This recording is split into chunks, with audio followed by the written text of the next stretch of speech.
Petrol और diesel की बढ़ती कीमतों से जनता पहले से भड़की हुई थी। आज कांग्रेस की अगुवाई में यूपीए ने गुस्से की आग में तेल छिड़क दिया। मोदी सरकार के खिलाफ 4.25 साल में यूपीए ने आज भारत बंद कराकर चुनाव से पहले अपनी ताकत की नुमाइश की। आंदोलन यूपीए का था, लेकिन यूपीए अध्यक्ष सोनिया गांधी की मौजूदगी में मोर्चा खुद कांग्रेस अध्यक्ष राहुल गांधी ने संभाल रखा था। महात्मा गांधी की समाधि पर जाकर नेताओं ने श्रद्धांजलि दी और फिर रामलीला मैदान में मोदी सरकार के खिलाफ धरना शुरू किया। दूसरी ओर देश भर में कांग्रेस और यूपीए के कार्यकर्ताओं ने सुबह से ही बंद कराने के लिए सड़कों पर डेरा डालना शुरू कर दिया था। भारत बंद के दौरान बिहार, महाराष्ट्र, कर्नाटक और गुजरात में बड़े पैमाने पर बवाल हुआ। बिहार में कांग्रेस के अलावा आरजेडी और पप्पू यादव की जन अधिकार पार्टी के कार्यकर्ताओं ने बंद को सफल बनाने का जिम्मा संभाल रखा था, तो महाराष्ट्र में राज ठाकरे की पार्टी एमएनएस के कार्यकर्ताओं ने बंद के दौरान जमकर मनमानी की। कांग्रेस अध्यक्ष राहुल गांधी की अगुवाई में ये पहला शक्ति प्रदर्शन था जो कि सड़क पर था, इसलिए कांग्रेस के बड़े नेताओं को दिल्ली की बजाय अपने अपने इलाकों में भेजा गया। यूपीए में कांग्रेस की हालत बहुत ठीक नहीं है। एसपी बीएसपी ने बंद को सिर्फ नैतिक समर्थन दिया था, इसलिए कांग्रेस के नेताओं को अपने दम पर बंद को सफल बनाने की चुनौती से जूझना पड़ा। उनका हौसला बढ़ाने के लिए दिल्ली में राहुल गांधी थे, जिन्होंने मोदी सरकार पर आरोपों की बौछार कर दी।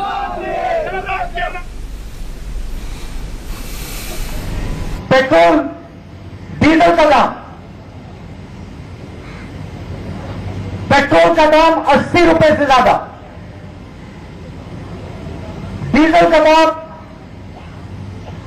80 से थोड़ा कम। पूरे देश में नरेंद्र मोदी जी घूमते थे, कहते थे देखो पेट्रोल के दाम बढ़ रहे हैं, डीजल के दाम बढ़ रहे हैं, और आज नरेंद्र मोदी जी एक शब्द नहीं कहते हैं। 2014 में नरेंद्र मोदी जी प्रधानमंत्री बने थे। उन्होंने देश की जनता से, देश के युवाओं से, देश के किसानों से अलग अलग वायदे किए थे। कभी वो जाते थे, कोई ना कोई वायदा करके आ जाते थे। 4 साल हो गए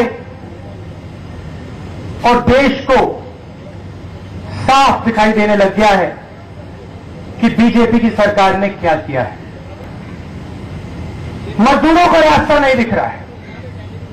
रास्ता हिंदुस्तान में आज सिर्फ 15-20 लोगों को दिखाई दे रहा है, वो है सबसे बड़े हिंदुस्तान के क्रोनी कैपिटलिस्ट। किसान का कर्जा माफ नहीं किया जा सकता है, मगर एक उद्योगपति को 45,000 करोड़ रुपए का तोहफा दिया जा सकता है, फ्री गिफ्ट दिया जा सकता है। पार्लियामेंट हाउस में राफेल पे सवाल उठाए जाते हैं, प्रधानमंत्री सवाल का जवाब नहीं दे पाते हैं। आज तक नहीं समझा पाए कि नोटबंदी के पीछे क्या लक्ष्य था। कहा था काला धन मिटा देंगे, पता लगा हिंदुस्तान के सब चोरों का काला धन सफेद हो गया, कोई फर्क नहीं पड़ा। उसके बाद गब्बर सिंह टैक्स, मनमोहन सिंह जी बैठे हुए हैं, शरद पवार जी, शरद यादव जी बैठे हुए हैं। सोच थी कि हिंदुस्तान को एक टैक्स दिया जाए, 5 अलग अलग टैक्स दे दिए, भ्रष्टाचार बढ़ा। और आप किसी भी छोटे दुकानदार के पास जाइए, किसी भी छोटे बिजनेसमैन के पास जाइए, पूछिए उससे गब्बर सिंह टैक्स ने उससे कितने पैसे लिए, वो स्वयं आपको बताएगा। मगर इसके बारे में नरेंद्र मोदी जी कुछ नहीं कहते हैं। भारत बंद के बारे में मेरा फिर कहना है, यह असफल रहा है। इसकी हिंसा से बहुत दुख हुआ है और हिंसा के द्वारा देश की जनता को एक प्रकार से उग्रवादी तरीके से उपकरणों से भयभीत करना, यह राहुल गांधी, कांग्रेस पार्टी और विपक्ष के दलों की सबसे बड़ी असफलता है। देखिए, भारत बंद की तो हवा निकलेगी, साथ ही साथ जो कांग्रेस पार्टी के तथाकथित महागठबंधन है उसका भी गुब्बारा फूटेगा। कांग्रेस करप्शन का वो क्रूज है जो उस पर बैठेगा वो डूबेगा। आप जो है वो अराजकता के माध्यम से, हिंसा के माध्यम से अगर देश के विकास को और देश की रफ्तार को रोकने का षड्यंत्र करेंगे तो उसमें कभी सफल नहीं होंगे। तो क्या ये सरकार के लिए खतरे की घंटी है? इसी पर बात करने के लिए हमारे साथ एक बड़ा पैनल यहाँ पर मौजूद है। हमारे साथ बीजेपी के राष्ट्रीय प्रवक्ता डॉक्टर सैयद जफर इस्लाम साहब है, हमारे साथ आमी बेन याग्निक है जो कि एमपी है राज्यसभा की, हमारे साथ अमित जमाई है जो कि स्पोक्स पर्सन समाजवादी पार्टी के, हमारे साथ AK वाजपेयी साहब है जो कि स्पोक्स पर्सन है लोक जनशक्ति पार्टी के, और प्रबीर विश्वास साहब है जो कि लीडर है TMC के। सबसे पहले मैं आपके पास आना चाहूंगा जफर अब्बास जी, जफर इस्लाम जी, मेरा सीधा सवाल है कि क्या ये सरकार के लिए खतरे की घंटी नहीं है? समाजवादी पार्टी के हमारे साथ AK वाजपेयी साहब है जो स्पोक्स पर्सन है लोक जनशक्ति पार्टी के, और प्रबीर विश्वास साहब है जो लीडर है TMC के। सबसे पहले मैं आपके पास आना चाहूंगा जफर अब्बास जी, जफर इस्लाम जी, मेरा सीधा सवाल है कि क्या ये सरकार के लिए खतरे की घंटी नहीं है? अभी आवाज नहीं है उनके पास, शायद लगता है कुछ तकनीकी दिक्कत है, मैं फिर से उनके पास चलूंगा। लेकिन आमी बेन याग्निक, क्या ये ठीक है कि बंद के दौरान हिंसा हो, आगजनी हो, तोड़फोड़ हो और कई जगह इस तरह की घटनाएं हुई हैं, तो क्या बंद को सफल बनाने के लिए ये सब कुछ करना जरूरी था? आपने तो शांतिपूर्ण बंद की अपील की थी। नहीं, देखिए, बंद तो जैसे हमने ऐलान किया है। हेलो जी, बोलिए बोलिए, सुन रहे हैं आपको। जैसे बंद डिक्लेयर होता है तो जब ज्यादा मॉब इकट्ठा होता है वो कहीं से भी इकट्ठा हो जाता है। बंद मान्य नहीं रखते, उनको शायद रिक्वेस्ट करते हो तो कुछ ना कुछ होता है, हमेशा हम देखते आए हैं। मतलब जस्टिफाई कर रहे हैं आप इसको, आप जस्टिफाई कर रहे हैं। लॉ एंड ऑर्डर की सिचुएशन हमेशा बंद में ऐसी होती है कि कहीं न कहीं नोटिफिकेशन होता है तो अरेस्ट ही हो जाते हैं सारे। हमारे वहाँ गुजरात में तो जैसे ही 3-4 लोग इकट्ठे होते हैं तो immediately law and order situation ऐसा है कि बंद वैसे ही पल जाता है, वो उनको अरेस्ट हो जाते हैं। तो ये साथ में जब बंद का डिक्लेरेशन देते हैं, जब बंद की बात होती है तो इट इज डेफिनेटली ओनर्स सारा शिफ्ट हो जाता है रूलिंग गवर्नमेंट पे कि भाई वो बंदोबस्त ठीक से करे कि कुछ जान हानि माल हानि ना हो। तो ये एक ऐसा विषय है कि हम इस पे काफी अर्से तक चर्चा करते ही रहे। तो हिंसक नहीं होना चाहिए, वो मेरा मानना है। ये आपका मानना है कि हिंसक नहीं होना चाहिए था, लेकिन ये आंदोलन हिंसक हुआ, इसकी जिम्मेदारी कौन लेगा, इस पर हम आगे बढ़ेंगे। आमी बेन फिलहाल पल्ला झाड़ रही है, लेकिन जफर इस्लाम साहब, मेरा आपसे वही सवाल, क्या ये आपके लिए खतरे की घंटी नहीं है?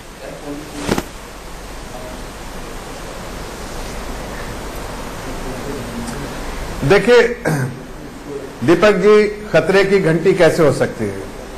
क्या देश की जनता आंकड़े नहीं देखती है? जरूर देखती है।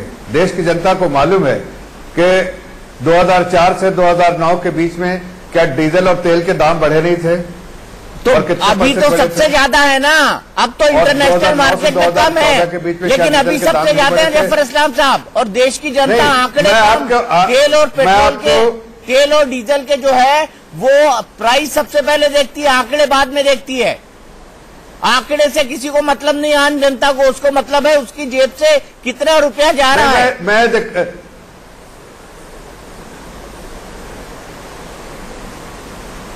दीपक जी देखिए, 2013 में और 2013 में दिसंबर में 83 रुपये था पेट्रोल दिल्ली में। क्या वो लोग भूल गए होंगे? हकीकत तो यह है कि आप देखिए कि जितना महंगाई, जितना तेल अंतर्राष्ट्रीय मार्केट में बढ़ा है उससे बहुत कम हमने बढ़ाया है। आप अगर देखें, अगर जनवरी 2016 में जो ऑल टाइम लो था जो हमारे टाइम में, उस वक्त से 125-30% तेल का दाम बढ़ गया, कच्चे तेल का दाम।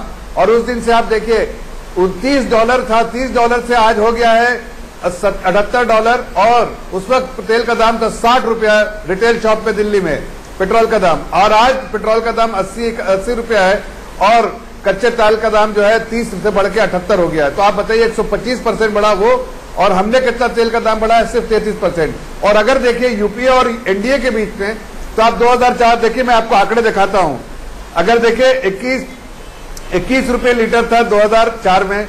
नहीं, जफर इस्लाम जी, उससे पहले मैं आपको एक आंकड़ा बता दूं। अगर आंकड़े की बात करना है तो मैं आपको एक आंकड़ा बताता हूं। एक्साइज ड्यूटी उस वक्त 9 रुपए थी, लेकिन इस वक्त 19 रुपए के पार है। एक्साइज ड्यूटी उस वक्त 9 रुपए थी, इस वक्त 19 रुपए के पार है। देखिए आंकड़े, लेकिन फिर भी ये कह रहा हूं, सरकार चरमराती इकोनॉमी को अच्छी इकोनॉमी में तब्दील कर दी। आप आगे आने वाले पीढ़ियों के लिए इतना लोन लेकर रखा था, गवर्नमेंट बोरोइंग थी, फिजिकल डेफिसिट कहीं हर तरह से तकलीफ में देश की जनता को डालने वाले नीतियों के हिसाब से सरकार चल रही थी, उसको खत्म किया। और सबसे बड़ी बात है, महंगाई पे कंट्रोल रखा, महंगाई नहीं बढ़ने दिया। तो एक आम आदमी के जेब से 2 रुपया बचे, निकले नहीं। पेट्रोल के दाम एक अकेले मत देखिए, पूरा जो आपका बास्केट है जिसमें खाने पीने की चीज है, जिसमें 40% उसका वेट है, खाने पीने की चीज के लिए 40% वेट वाली चीज का दाम नहीं बढ़ा। आपका इन्फ्लेशन कंट्रोल में इससे ज्यादा अच्छी नहीं हो सकती। ठीक है आमिर याज्ञिक, ये पूरा ठीकरा आपके सर फोड़ रहा है, आप मानेंगे ये पूरा ठीकरा आपके सर फोड़ रहे हैं कि आपके वक्त जो कुछ हुआ वो उसका ही कारण है जिसके चलते इतने ज्यादा रेट हो रहे हैं। आप इसका जवाब दीजिए।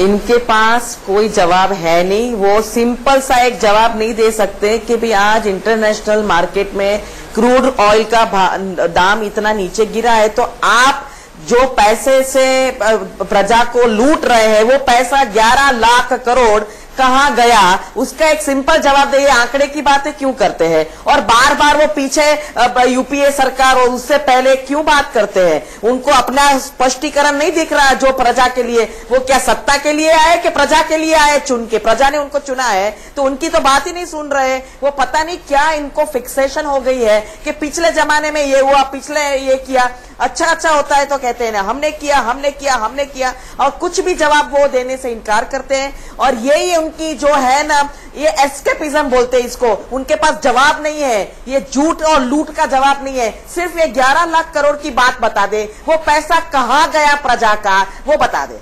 11 लाख करोड़ कहां गया बताइए जफर इस्लाम साहब। सीधा सवाल है आमिर याज्ञिक का।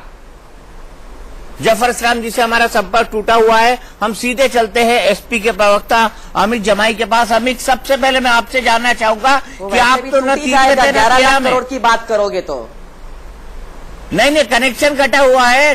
खैर, कॉल ड्रॉपिंग इनकी समस्या है, आपकी सरकार की भी समस्या थी, इसलिए मैं ज्यादा उसमें कुछ कर नहीं सकता। अमित बहन, मैं अमित से पूछना चाहता हूं कि अमित, क्या कारण था कि आप लोग साइड स्पेक्टेटर बने रहे, मतलब साइड से खेलते रहे? आप लोगों ने खुलकर बंद का समर्थन नहीं किया, सिर्फ नैतिक समर्थन किया। ऐसा क्या कारण था कि आपके लोग जो है वो कांग्रेस के समर्थन में नहीं खड़े हुए? क्या इससे गठबंधन आपका खतरे में नहीं पड़ जाएगा? देखिए, समर्थन पूरे देश में समाजवादी लोगों ने, पूरे उत्तर प्रदेश में, मोहल्ले में, कस्बे में, शहर में, पूरे समाजवादी लोग महंगाई, गरीबी के सवाल पर, पेट्रोल डीजल के सवाल पर आज पूरे उत्तर प्रदेश में हम लोगों ने धरना प्रदर्शन किए हैं। बात यहां पर है कि जफर इस्लाम साहब ने मिसलीडिंग डाटा दिया है। 2014 में 70 रुपया पेट्रोल का रेट था, अंतर्राष्ट्रीय बाजार में 107 प्रति डॉलर जो है प्रति बैरल रेट था। आज जो है 81 रुपया जब क्रॉस कर गया है तो $76 प्रति बैरल रेट है, मतलब 76 बहुत कम हो गया है। उसके बाद दीपक जी आपको तो हैरत होगी, आपको डाटा याद रहता है 2014 से लेकर 18 तक सेंट्रल एक्साइज टैक्स 9 बार बढ़ाया इस भाजपा की सरकार ने। वैट, किरीट पारिक जो बहुत बड़े इकोनॉमिस्ट हैं, उन्होंने कहा है अभी कल कि अगर ये भारत सरकार चाहे तो 5 रुपया कम से कम वैट और सेंट्रल एक्साइज टैक्स कम करके जनता पर भार कम कर सकती है। लेकिन हम पूछना चाहते हैं, कहां गए हमारे बोलने वाले प्रधानमंत्री जी? जब 1 रुपया बढ़ता था यूपीए 1 यूपीए 2 में तो सड़क पे आ जाते थे। बताएं जफर इस्लाम भाई कि बोलने वाले प्रधानमंत्री जो जनता की आवाज बनते हैं, आज वो कहां लापता है, कहां है उनकी आवाज? जवाब दीजिए जफर इस्लाम साहब। बोलने वाले प्रधानमंत्री कहां हैं?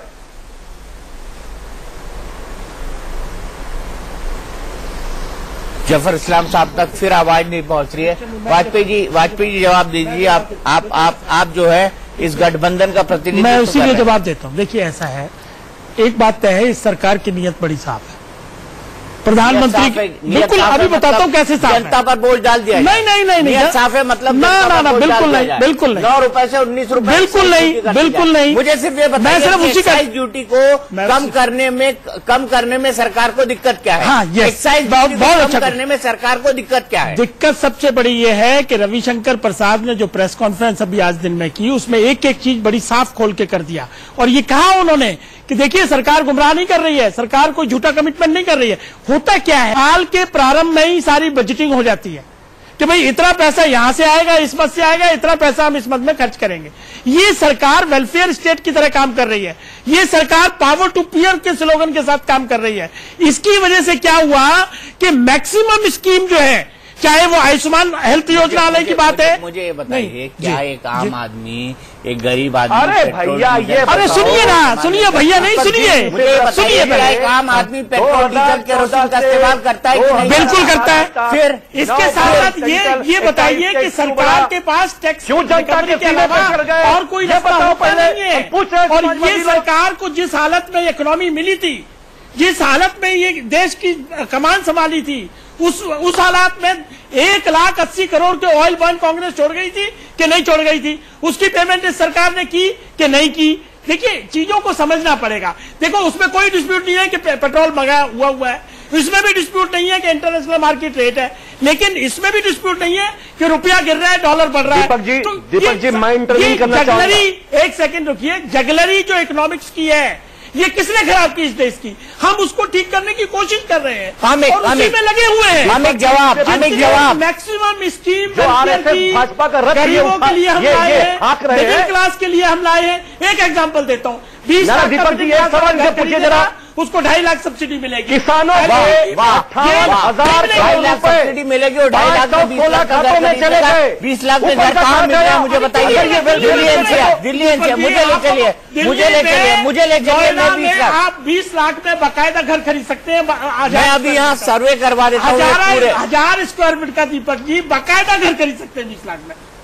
अब वो टाइम नहीं रहा। 20 लाख में जो घर बिक रहे थे ना, 20 लाख में जो घर बिक रहे थे, वो लाल डोरा या इलीगल जमीनों पर बने हुए थे। 2.5 लाख रुपए सब्सिडी दे रही नहीं है सरकार। नहीं तो 20 लाख में घर कहाँ मिल रहा है? मैं क्या कह रहा हूँ, 20 लाख में नोएडा में मैं आपको ले चलता हूँ। अभी इस प्रोग्राम के बाद ले चलूंगा। मेरे पास फैसिलिटी होती तो मैं प्रोग्राम के दौरान आपको ले चलता।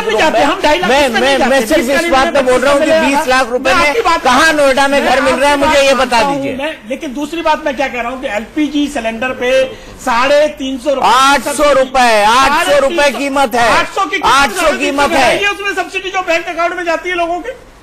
देखो, आप सरकार को ये नहीं कहेंगे कि सरकार गुमराह कर रही है। अब गुमराह कौन कर रहा है? कांग्रेस वालों ने आज आंदोलन किया, गुमराह करने की कोशिश की, और उसके पेट्रोल के पर्दे के पीछे क्या कर रहे हैं?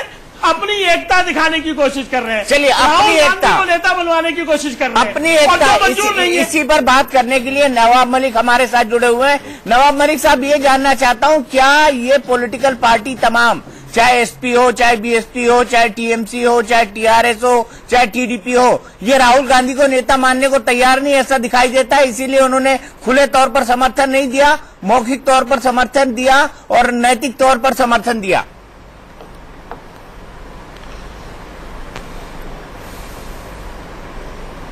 आज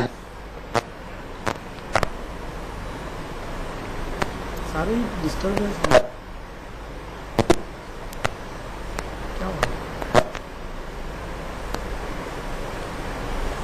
लगता है नवाब मलिक जी का भी ऑडियो नहीं मिल रहा है। लगता है कॉल फेल्यूर कुछ ज्यादा हो रहा है। नवाब मलिक साहब, मैं आपको फिर से ठीक करने की कोशिश करता हूं।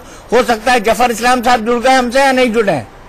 जफर इस्लाम साहब, आपसे एक आंकड़े का जवाब मांगा था अमी बेन याग्निक। अमी बेन याग्निक आप खुद पूछ सकती है कितने लाख करोड़ का आंकड़ा आपने बोला था जफर इस्लाम को। अमी बेन आप खुद पूछ सकती है।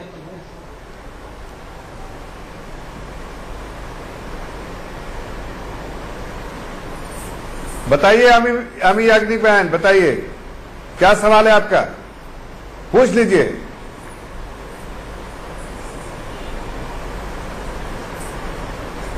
नहीं, आपने आज जो इंटरनेशनल क्रूड ऑयल प्राइसेस जो एकदम नीचे हैं और आप यहाँ इंटरनल डोमेस्टिक में भाव बढ़ा रहे हैं और इसका जवाब नहीं देते, तो इनका सारा जो आप आंकड़े की बात करते हो तो ये स्पष्ट आया है कि 11 लाख करोड़ का मुनाफा हुआ है जो यहाँ के हमारे मिडिल क्लास जो 2 व्हीलर चलाते, गाड़ी चलाते, कार चलाते, ये ट्रांसपोर्ट वाले, सबका पैसा ये 11 लाख करोड़ कहाँ गया, उसका आपको जवाब देना पड़ेगा प्रजा को। अब सुन ये बाकी की बातें जो आप करते हो कि पिछली सरकार ने ये किया वो किया, अच्छा, आपने क्या किया वो तो आप कह ही नहीं सकते 4 साल में, इसका तो जवाब दे दो। अमी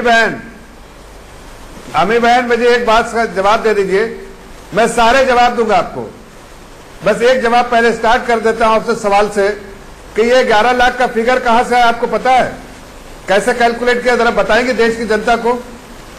ये मैं पूछता हूं, फिर से दोबारा पूछता हूं, ये 11 लाख करोड़ कैसे कैलकुलेट किया? दूसरी बात, आपको पता है देश में कितना हम इम्पोर्ट करते हैं, कितना परसेंट इम्पोर्ट करते हैं? आपने जो दूसरी बात, कितना बैरल इम्पोर्ट करते हैं? एक्साइज हर बैरल में कितना सेविंग हुआ? डीजल पे और आप पेट्रोल पे सारी चीजें बताइए, उसके बाद कैलकुलेशन का आपने नंबर बताइएगा, इसलिए कि उसके बिना आप 2+2 होता है।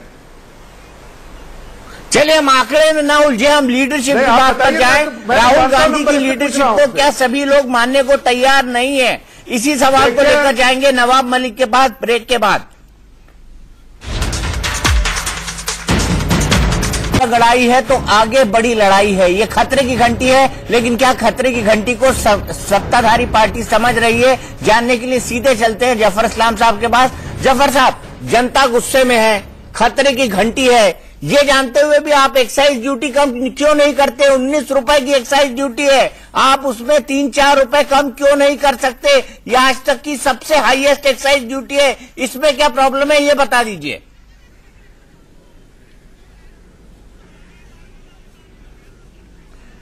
देखिए दीपक जी, ऐसी है और आगे भी इसकी संभावना जरूर है कि एक्साइज ड्यूटी कम की जाएगी, लेकिन 2-3 बातें अहम है जो कि समझना चाहिए कि देश की चरमराती इकोनॉमी पहली बार बेहतर हालत में हुई है और जिससे बहुत साउंड अच्छे रिजल्ट आने के इम्कानात है आगे, और बहुत सारे जो हमारे नौजवान हैं, हमारे गरीब किसान हैं और गरीबों के लिए जो उत्थान के लिए हम काम कर रहे हैं, उसमें जो वेलफेयर स्कीम के लिए काम कर रहे हैं, उसमें गांव-गांव में बिजली पहुंचाने का काम किया हमने, बहुत सारे ऐसे काम किए जो इसी जो सेविंग की थी उसी सेविंग से हमने की थी। लेकिन अब चूंकि दाम भी बढ़ रहा है कच्चे तेल का, तो हमने जितना दाम नहीं बढ़ाया जितना कि दाम अंतर्राष्ट्रीय मार्केट में बढ़ रहा है।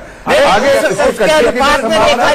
प्रति बैरल कम हो रहा है लगा जब जैसे नवाब मलिक साहब उत्तर बोलना चाहते हैं, नवाब मलिक साहब को मौका नहीं मिला। नवाब मलिक साहब बोलिए। एक चीज बता रहे, एक चीज खाली लास्ट सेंटेंस बोल रहा हूं जी, बोलिए दीपक जी, खाली लास्ट सेंटेंस बोल रहा हूं कि ये जो गठबंधन जो करने की कोशिश कर रहे हैं नवाब मलिक कांग्रेस पार्टी, ये एक्चुअली गुटबंधन है और गुटबंधन उनका जो है फेल हो गया। आज गठबंधन फेल हो गया, गुटबंधन की तरह दिख रहा है। पेट्रोल डीजल के नवाब मलिक साहब जवाब, अमित एक मिनट आपके पास आ रहा हूँ। नवाब मलिक साहब जवाब। जी मैं जरा जवाब।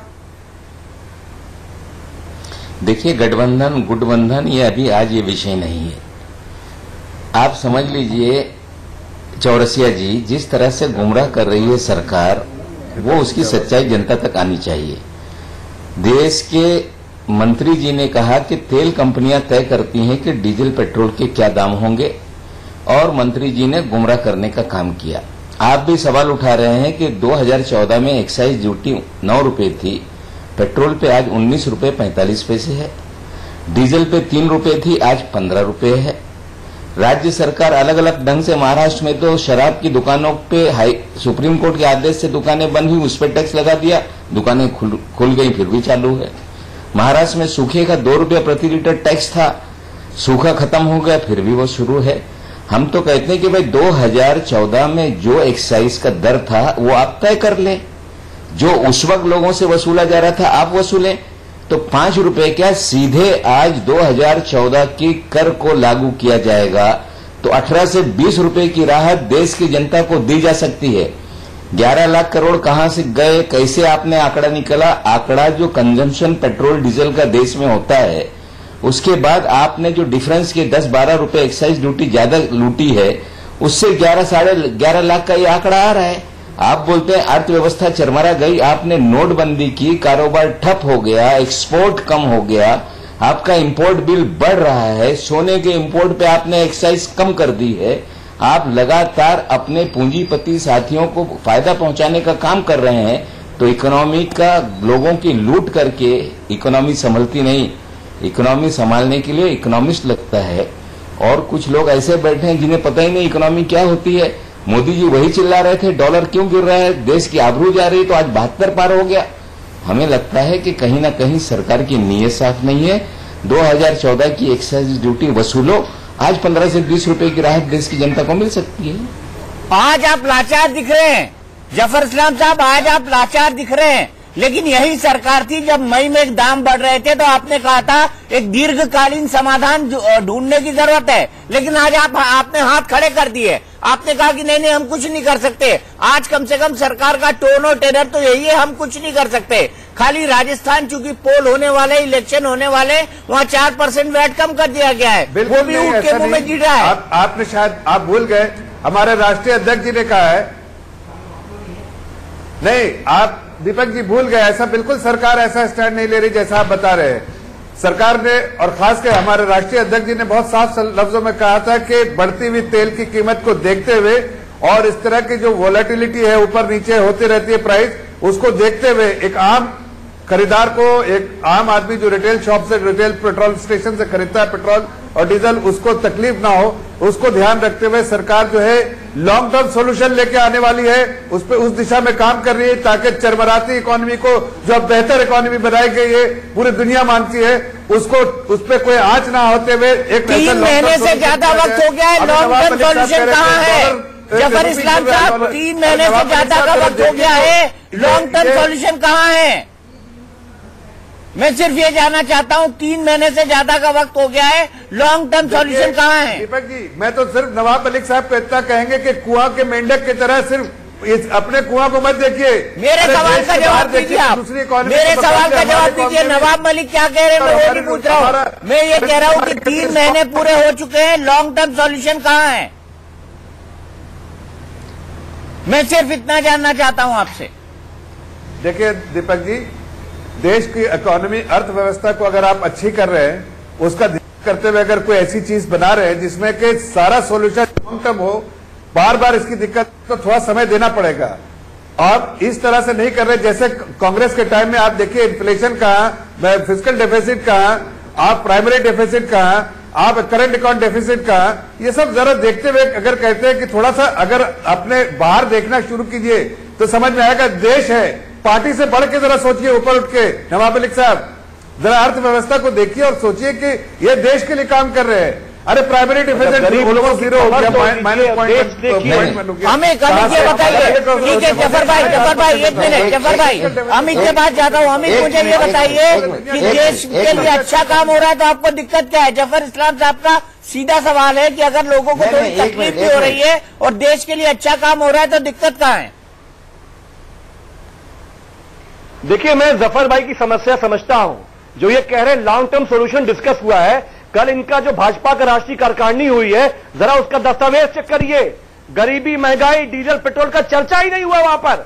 और हमारे वित्त मंत्री श्री अरुण जेटली जी कहते हैं दाम तो ऊपर बढ़ते घटते रहते हैं।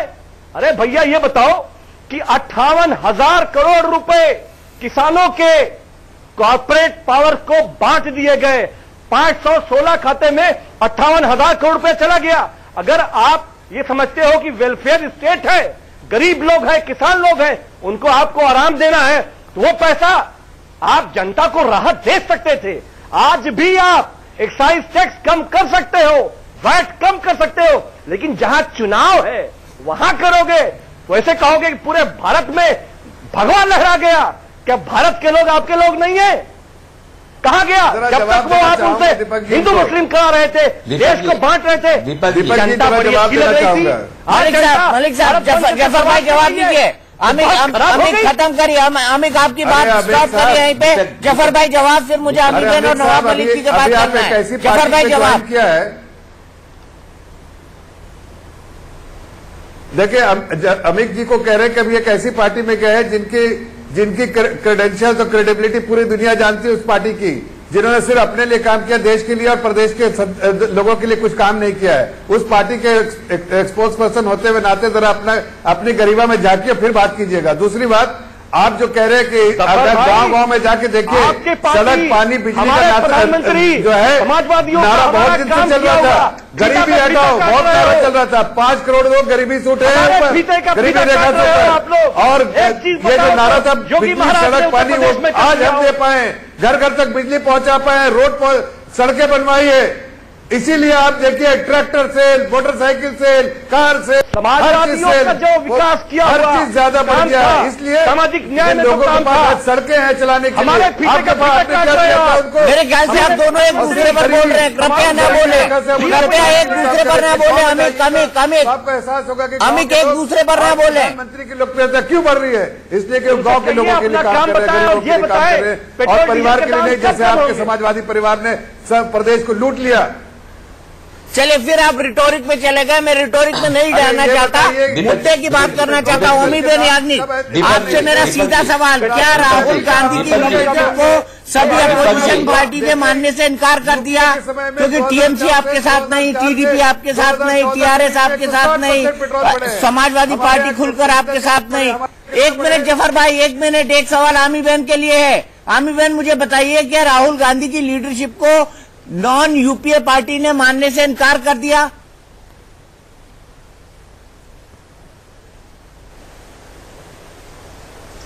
आज आप कौन से विषय पे डिबेट कर रहे हैं दीपक जी?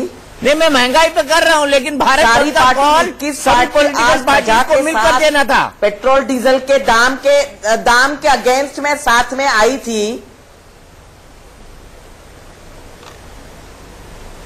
आपने कॉल किया था कि सभी पार्टियां साथ आए, लेकिन सभी पार्टियां साथ नहीं आई, इसलिए सवाल बनता है।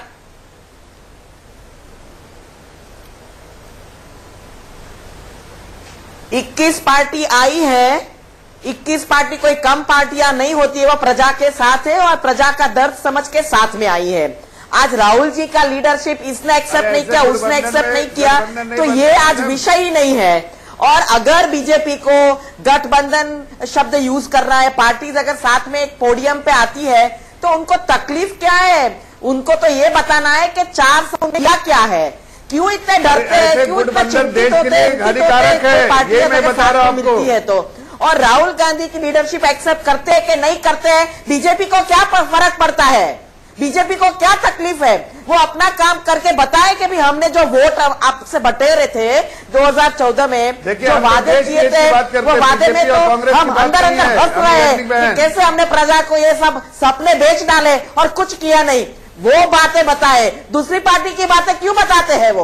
और अगर बात होती है इकोनॉमी की, आखिरी कमेंट नवाब मलिक साहब का। नवाब मलिक साहब बोलिए, आप क्या कहना चाहते हैं? आपने बहुत देर से हाथ उठा रखा है। नवाब मलिक साहब जो इकोनॉमिस्ट है, इतने नहीं, ऐसा है दीपक जी, जिस तरह से देश के जो पेट्रोलियम मंत्री है धर्मेंद्र प्रधान जी हर बार एनआई पे बाइट देते हैं कि हम जीएसटी के कहीं ना कहीं दायरे में पेट्रोलियम प्रोडक्ट को लाना चाहते हैं।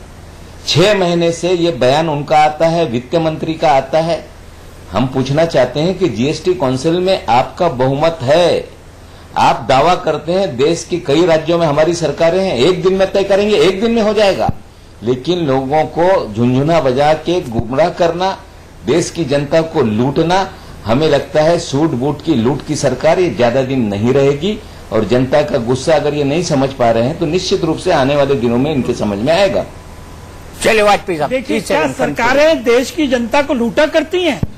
अगर आप ये कहेंगे तो आपकी सरकार थी तब भी आप लूटा करते थे क्या? देखिए किस तरह की बयानबाजी हो रही है। नहीं, लूट है। दाम बढ़े हुए हैं, अगर 3 रुपए डीजल पे एक्साइज है, 15 रुपया आप लेंगे तो ये लूट है। सेंक्शन लगाई 9 रुपए का 19 रुपया लेंगे, ये लूट है। और यही लूट आप अदानी को देंगे, यही लूट अंबानी को देंगे, यही लूट सबको पता है, यही लूट नीरव मोदी को देंगे, लूट है दीपक जी, और वो कर रही है। नहीं, वो उनका सवाल बड़ा वाजिब है कि जीएसटी के दायरे में आप लाते क्यों नहीं है, मुझे बताइए। जीएसटी के दायरे में क्यों नहीं? कांग्रेस के 2 प्रदेशों में सरकार क्यों नहीं कम कर देते? तो वो करें ना कम, क्यों नहीं कर देते कम उसमें? चलिए ठीक है, वो भी करें तो सरकार में, तो हमारे मुंह पे तमाचा लगेगा। वो प्रयास, हम तो कह रहे हैं प्रयास कर रहे हैं। तो बीजेपी अपनी सरकारों में क्यों नहीं कर देती? एलजेपी बिहार में क्यों नहीं कर देती? एलजेपी बिहार में क्यों नहीं कर देती? प्रॉब्लम है एलजेपी बिहार में क्यों नहीं कर देती? मुझे बताइए ना, एलजेपी बिहार में क्यों नहीं कर देती? सत्ताधारी पार्टी में पास भी रेवेन्यू का हमारे पास एक सवाल है, इसका जवाब देके जाए। This is the basic problem Deepak ji, आप वही तो समझने की कोशिश कर रहे हैं। और लेकिन अगर सरकार के पास लिमिटेड हो गए हैं तो क्या जनता की जेब ढीली होती रहेगी लगातार? इस सवाल के साथ हम छोड़े जाते हैं। बाकी फैसला आपको करना है कि बंद सफल रहा